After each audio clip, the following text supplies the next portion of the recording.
हमारे ऊपर मत छोड़ो कि हमको क्या समझना है। आप क्या कहना चाहते हैं पहले वो क्लियर करो।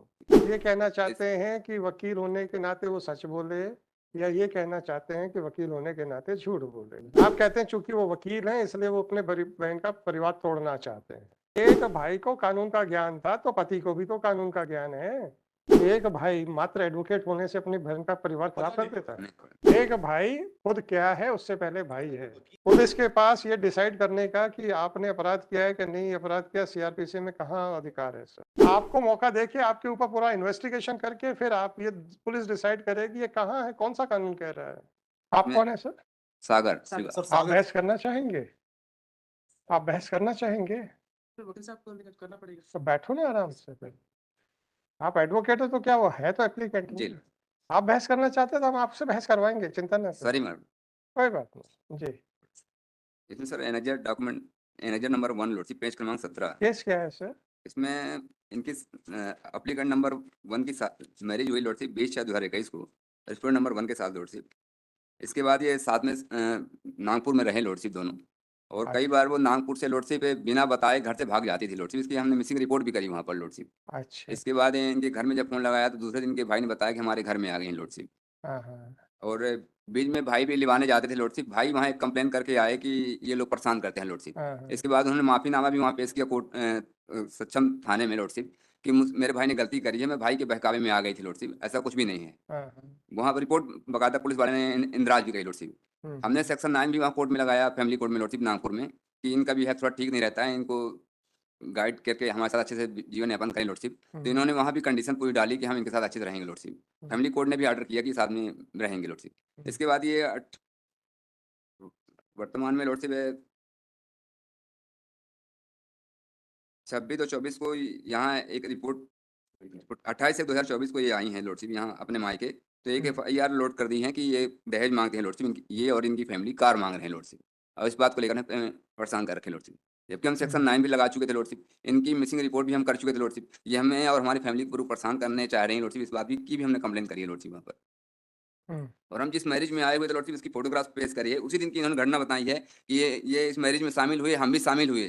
फोटोग्राफ्स में ये ऑलरेडी लड़के के साथ खड़ी हुई हैं, जिस लड़के की शादी में हम इनको लेके आए हुए थे केवलपुर लॉर्डशिप। Photograph sir?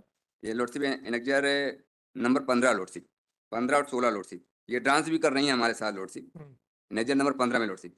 और एनेक्जर नंबर 15A में 94 पेज ये मैं कैसे पहचानूं कौन है ये? सर ये फोटो भी है इसमें, 94 में फोटो लगी हुई नजर 15। मैं कैसे पहचानूं सर? जी ये तो हैं?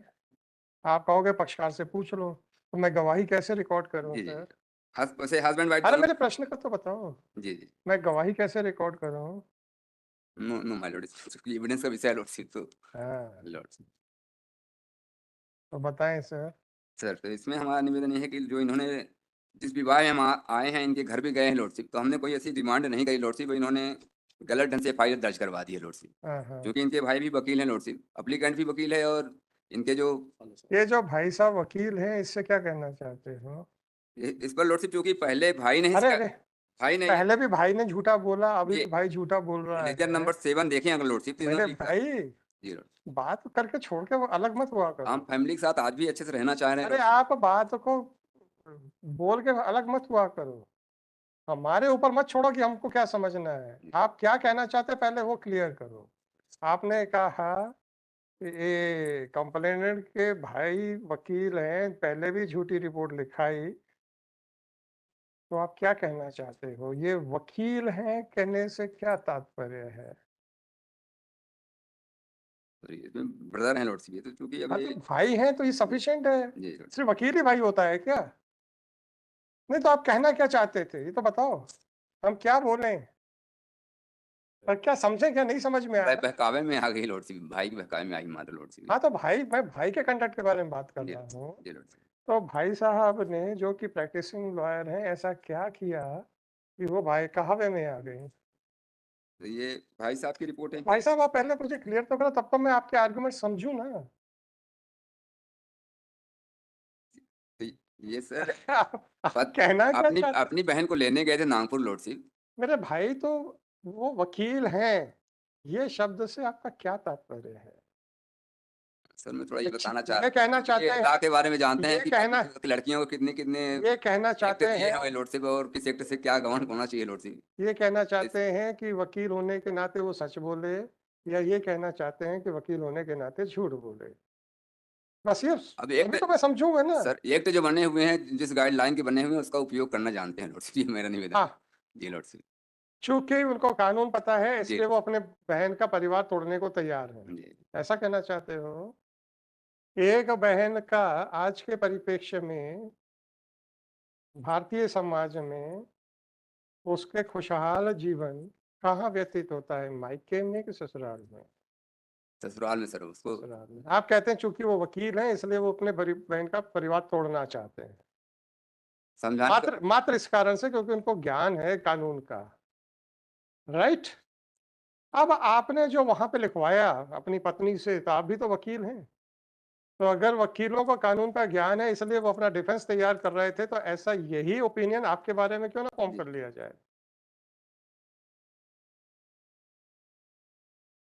अगर एक भाई को कानून का ज्ञान था तो पति को भी तो कानून का ज्ञान है, तो अपने लिखाए गए दस्तावेज पे आप ओवर इम्पोर्टेंस दे रहे हैं और दूसरे को कह रहे हैं कि कानून का ज्ञाता होने के करके अपनी बहन का परिवार तोड़ रहा है।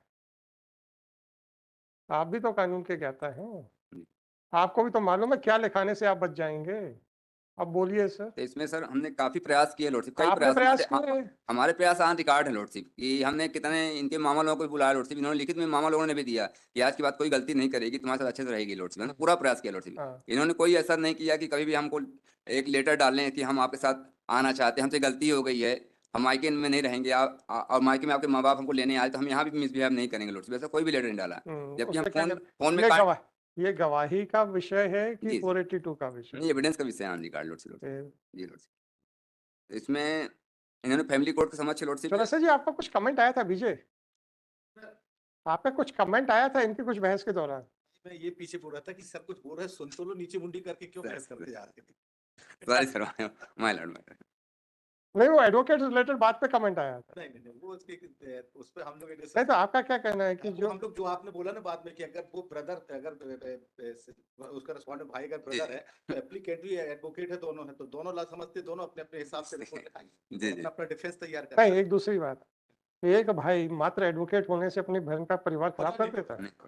नहीं तो कर देता है क्या? नहीं करता है? इतना तो नहीं होता। हर कोई बचा इतना नहीं, वकील नहीं भी होगा तो भी नहीं करेगा। एक भाई खुद क्या है उससे पहले भाई है। वकील है, वो वकील नहीं भी होगा तो भी। हाँ, थैंक यू। सॉरी। तो वो जो आप कह रहे हो, आपका खुद का भी मानना है कि गवाही का विषय है? सर वैसे मैं ये निवेदन कर रहा हूँ सर कि चूंकि हमने सारे प्रयास किए अपनी पत्नी आपने को। बहुत अच्छा किया। मैं आपको आपकी देखिए, जब मैं किसी बात की सच्चाई का निर्णय नहीं कर सकता हूँ तो मैं आपकी किसी भी बात को गलत नहीं बोलूंगा, जी परंतु वो गलत है ये मैं बोलने का अधिकार अभी मेरे पास नहीं है। सॉरी, उल्टा उस बात के लिए मैं सॉरी बोलता हूँ। उल्टा कानून ये है कि जो एफआईआर में लिखा है वो अनकॉन्ट्रोवर्टेड एलिगेशंस अगर ऑफेंस नहीं बनता है तो ही क्वैश होगा, अन्यथा क्वैश नहीं हो जी सकता। तो एफआईआर के पक्ष में कानूनी एक प्रिजम्पशन है, आपकी गवाही के लिए आपको गवाह में जाना पड़ेगा, तभी हम दोनों चीजों को देख के ये डिसाइड करेंगे कि एफआईआर सच्ची है कि आपकी कंप्लेंट सच्ची है। ये तो आप भी जानते हैं सर। जी जी फिर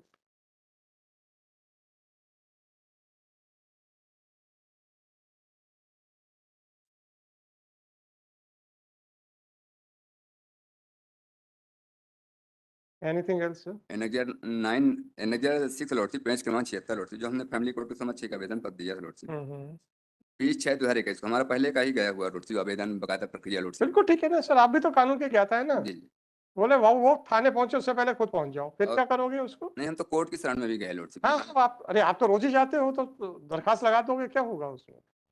जो आप उसके भाई के लिए बोल रहे हो सुविचार रखे, वही सुविचार आपके लिए भी है सर, जी उसमें हम क्या कर सकते हैं? तो चूंकि ये नहीं सर, मैंने आपको पहले कहा था कि आप चाहें तो आप बहस कर सकते हैं।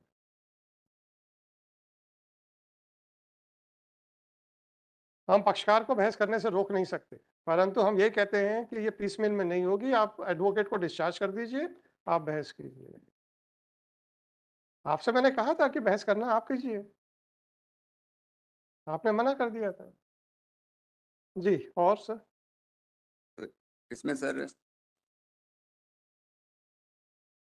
पूर्व में इनके ब्रदर आशीष सराठे ने शिकायत करी लॉर्डशिप एनेजर नंबर 7 लॉर्डशिप पेज क्रमांक 78 श्रीमान थाना प्रभारी जरीपट्टा नागपुर नागपुर में कई लॉर्डशिप गाड़ी और पैसों की मांग को लेकर ससुराल द्वारा घर से निकाले जाने पर सूचना पत्र यह कि मैं आशीष सराठे सनाप स्वर्गीय श्री आलोक सराठे ठीक है ना सर, जी मैंने आपसे क्या कहा, ना तो मैं आपकी किसी भी डिफेंस को गलत बोल सकता हूँ, ना उनके एलिगेशन को सही बोल सकता हूँ। कानून ये कहता है कि उनके एलिगेशंस को सच मान के डिसाइड करना है, जी परंतु वो सच कह रहे हैं, ये ट्रायल के बाद डिसाइड होगा। मैं अभी ये नहीं कह सकता हूँ कि वो सच कह रहे थे, वो रिपोर्ट सही थी। मैं कानूनी प्रिजम्पशन के करके आपका डिफेंस नहीं देख सकता हूँ, that is a different aspect. पर ये फाइंडिंग नहीं दे रहा हूँ कि आप सच्चे हैं कि वो सच्चे हैं। जी That can be done only in appeal by the High Court or by the trial court in the trial. Anything else, sir? तो इस पर इनकी बहन ने जो आपकी का नंबर 2 लॉर्डशिप रिस्पोंड नंबर 2 30/12/2021 को कंप्लेंट की थी वह वापस लेने के माफीनामा लिखा है आप भी तो एडवोकेट है ना सर? सर और फैमिली कोर्ट के समक्ष भी चूंकि हम पूर्व में गए हुए हैं लॉर्डशिप इसके बाद ये आप भी तो एडवोकेट है, आप ही का तो डिफेंस आप पे लग रहा है। 498 की जो रिपोर्ट की जा रही है लॉर्डशिप हम शादी में आए हुए हैं अपने रिलेटिव की शादी में आए हुए हैं इनको भी लेके आए हुए हैं वहीं से नागपुर लॉर्डशिप मैंने आपसे क्या कहा सर, आप मेरी बात को ध्यान से सुनिए। आपकी आर्ग्यूमेंट को मैं गलत या झूठा नहीं बोल रहा हूँ। जी मैं आपसे अपने अधिकार क्षेत्र के बारे में बात कर रहा हूँ कि क्या मैं ये डिसाइड कर सकता हूँ कि आप जो कह रहे हो तथ्यात्मक रूप से वही सही है। मैं सर आपसे अपने एज अधिकार पर डॉक्यूमेंट एप्लीकेशन सर बिलीव किया जाए देवेंद्र नाथ पाधी में 2005 में सुप्रीम कोर्ट ने क्या कहा है? देखा आप तो चार्जेस की स्टेज पे भी ये डॉक्यूमेंट नहीं लगा सकते, और ये तो प्राइवेट डॉक्यूमेंट्स हैं, जी हम इनका जुडिशियल नोटिस भी नहीं ले सकते हैं। सर वो सर ये थाने थाने में ही लिखा पड़ी हुई है लॉर्डशिप प्राइवेट नहीं हाँ, थाने में लिखा पड़ी हुई तो क्या हो यानी गया? गवर्नमेंट एजेंसी लॉर्डशिप हाँ, गवर्नमेंट और एजेंसी है तो क्या हो गया? तो अगर थाने में लिखा पड़ी शाश्वत सत्य है तो 161 के बयान के ऊपर ट्रायल कोर्ट को कन्विक्शन करने का अधिकार क्यों नहीं दिया गया कानून के हिसाब से, ये बताइए मेरे को। इवन 162 या 164 पे भी हम कन्विक्शन नहीं कर सकते, सब्सटेंशियल एविडेंस जो कोर्ट में आता है। सर तो अगर हम ये कहें कि चूंकि थाने में रिकॉर्ड हुआ था स्टेटमेंट या ये राजीनामा, तो यही कानूनी रूप से यही बंधनकारी है, तो कल को तो हमको 161 के बयान के ऊपर कन्विक्शन करना पड़ेंगे। वो तो संभव ही नहीं है। एनीथिंग? लेकिन जो फैमिली कोड है 16026 of 2024, this petition application under section 482 of CRPC has been filed seeking the following relief. It is submitted by counsel for the applicant that the applicant number 1 is a practicing advocate, whereas the brother of the respondent number 2 is also a practicing advocate. In fact, the respondent number 2 has been misled by her brother, and which is evident from various documents, according to which the respondent number 2 had given in writing that the earlier complaint made by her was at the behest and misguiding advice given by her brother, but no incident of harassment has taken place. It is further submitted that the allegations made in the FIR are false. No demand of dowry was made. Even the applicant number 1 had come down to Jabalpur along with his wife to attend a marriage ceremony, in which was happily attended by the respondent number 2. It is submitted that since an FIR has been lodged at the behest of her brother, who is a practicing advocate, therefore the same is false and is liable to be quashed. Heard the learned counsel for the party petitioner. It was the contention of the counsel for the applicant that since the brother of the respondent number 2 is in active practice, is a practicing lawyer, therefore Under his misguidance, the respondent number 2 is making false allegations, and on earlier occasions also, she had admitted the mistake of her brother or her sister. The Supreme Court in the case of so-and-so has held as under scope of 9482. Thus, it is clear that this court can quash the proceedings only if the uncontroverted allegations do not make out an offense, make out a cognizable offense. This court cannot appreciate the correctness of the allegations made in the FIR. Well, let's start. So far as the contention of counsel for the applicant that since the brother of the respondent number 2 is in active practice, therefore, she is lodging false reports against the applicants under his misguidance is concerned. The counsel for the applicants was directed to clarify the aforesaid sentence. It is submitted by Shri so-and-so that since the brother of the respondent number 2 is a law-knowing person, therefore, he is spoiling the life of his brother, his sister, public respondent number 2. The aforesaid submission made by counsel for the applicant cannot be accepted. Why a brother would make an attempt to spoil the life of his sister merely because he is a practicing lawyer? Question mark. If the brother of the respondent number 2 is a practicing lawyer and therefore he is aware of the legal provisions of law, then the same principle would also apply to the applicant number 1. Because he is also a practicing lawyer and he knows that what defenses are to be created to save himself from the criminal prosecution. If certain confessional and exculpatory statements got recorded from the respondent number 2, then it is also possible that the applicant number 1, being the law-knowing person, was aware of the fact that he can get rid of the complaint made by the respondent number 2 by obtaining such exculpatory statements, be that whatever it may be. The aforementioned observation should not be treated as an observation on merit, because this court cannot judge the correctness of the allegations as well as the defense of the parties, and has to decide the matter strictly on the basis of uncontroverted allegations. Since the counsel for the applicant had alleged against the brother of the respondent number 2 by saying that he is a practicing lawyer, therefore the aforesaid observation has been made in order to check the gravity of the said sentence. No arguments have been raised with regard to the allegations made in the FIR. Even otherwise, the FIR prima facie makes out an offense punishable and makes out an offense of cruelty. As no other argument has been advanced by counsel for the applicant, therefore, no case is made out of warranting quashment of the FIR or the charge sheet. The application fails and is hereby dismissed. कुछ और कहना है बता दीजिए. अब आप बता दीजिए, अब आप और क्या कहना चाहते हैं? हाँ, बता दीजिए. सर जिस समय कंसिलेशन के लिए बुलाया गया था हमको पुलिस स्टेशन में, महिला थाना पुलिस स्टेशन में, तो उस समय हमने कोशिश की थी कि कंसिल हम रखने के लिए. मुझे अब आप एक कानूनी ज्ञाता होने के नाते 482 की स्टेज के ऊपर हम कहाँ तक जा सकते हैं? उसी पे नहीं, तथ्यों पे मत जाइए. कानूनी हालांकि से वही बताने वाला था. है? ये एप्लीकेशन आपके सामने क्यों प्रेजेंट की वही बताने वाला. नहीं नहीं, मुझे नहीं, तथ्यों पे बहस नहीं सुननी है आपसे. आप तो बताइए कि 482 में हम आपके डिफेंस को कंसीडर कर सकते हैं. That is the end of the matter. वही हमने लिखा है. सर हमको जो तामील जिस तरह से होना चाहिए था एक्चुअली सर 41 की एक ही उसका जो तामीली अगर आपको अरेस्टिंग हुई है, जब आप उसको चैलेंज करेंगे तब देखेंगे. अगर किसी की अरेस्टिंग या 41A की तामीली में कोई गड़बड़ी रह गई है, उससे प्रोसीडिंग्स क्रैश नहीं हो पाएंगे. सर हमको अपना डिफेंस रखने का मौका नहीं मिला गया पुलिस स्टेशन में, क्या नहीं किया.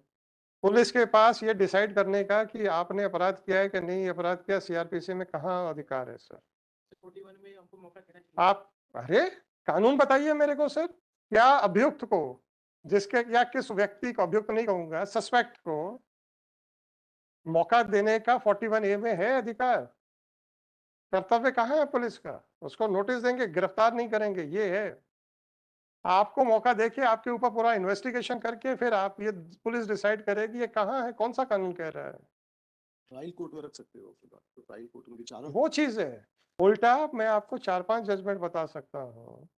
एक वो रोमिला थापर है, एक सोलंकी वाला जजमेंट है, एक मेरा प्रबल डोगरा वाला जजमेंट है, जिसमें कि सस्पेक्ट को प्री ऑडियंस का कोई राइट ही नहीं है। एनीहाउ